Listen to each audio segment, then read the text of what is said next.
dengan digitalisasi yang tadi sudah Bapak ulas sedikit begitu, sesignifikan apa ini akhirnya membantu kinerja dari pelabuhan? Pertama kami sebutkan adalah flow of good dan flow of dokumen. Flow of good adalah bagaimana kecepatan kargo bergerak. Yang kedua adalah flow of dokumen. Kalau kita bicara internasional kontainer, good itu bisa bergerak harus bersamaan dengan dokumen. Jadi kalau misalnya kita ngomong dwelling time, padahal dwelling time role-nya pelabuhan itu kecil sekali. Karena hanya membongkar dari barang dari kapal ke darat, kita nungguin barang tersebut sampai dengan yang punya buka. Yang buka itu memerlukan dokumen, memerlukan clearance dari beberapa kementerian dan lembaga. Pada saat proses itu cepat, tentunya flow of dokumennya cepat, ini akan bisa mempercepat juga flow of good.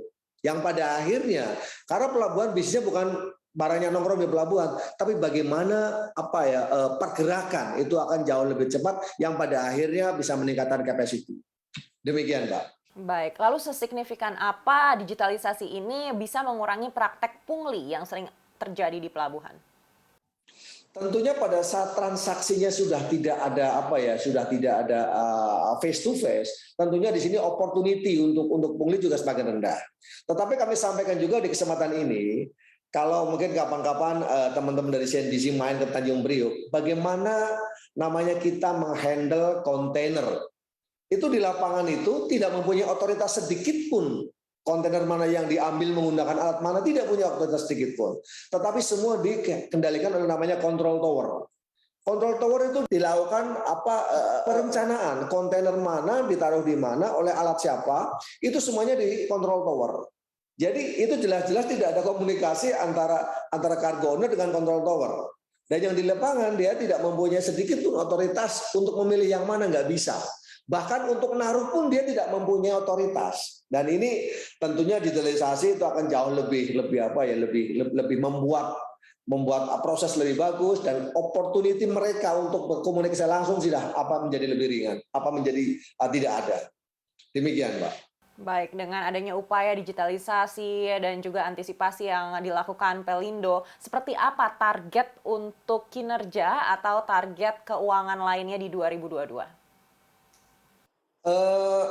Kalau kita lihat di tahun 2020 aja, 2020 mungkin gabungan dari Pelindo 1, 2, 3, dan 4 mungkin bottom line mungkin sekitar 2,3 kayaknya. Mungkin sekitar 2,6. Dan pada saat tahun 2021 kemarin kita penggabungan tersebut memberikan bottom line kurang lebih sekitar hampir 3,1-an. Dan di tahun 2022 kami berharap mungkin bisa mendekati hampir 4. Itu dari sisi bottom line. Tentunya kalau pertumbuhan traffic kami juga sangat tergantung juga dengan pertumbuhan industri, tapi bagaimana kita memperbaiki dari biaya yang ada, efisiensi yang ada, sehingga meskipun top line-nya tumbuhnya sedikit dan biayanya yang harus kita kendalikan, kita berharap bottom line-nya akan naiknya jauh lebih tinggi. Kira-kira seperti itu. Untuk terakhir, Pak Arief, mungkin ada 3 kata yang menggambarkan tahun 2021 dan harapan di 2022? Selamat tahun baru bagi CNBC, semoga kita semua sehat dan bisa menyongsong 2022 dengan penuh optimis. Terima kasih. Untuk informasi lebih lengkap dan berita terkait, klik link yang ada dalam deskripsi. Dan jangan lupa untuk install aplikasi CNBC Indonesia di App Store dan juga Play Store. Jangan lupa subscribe ya.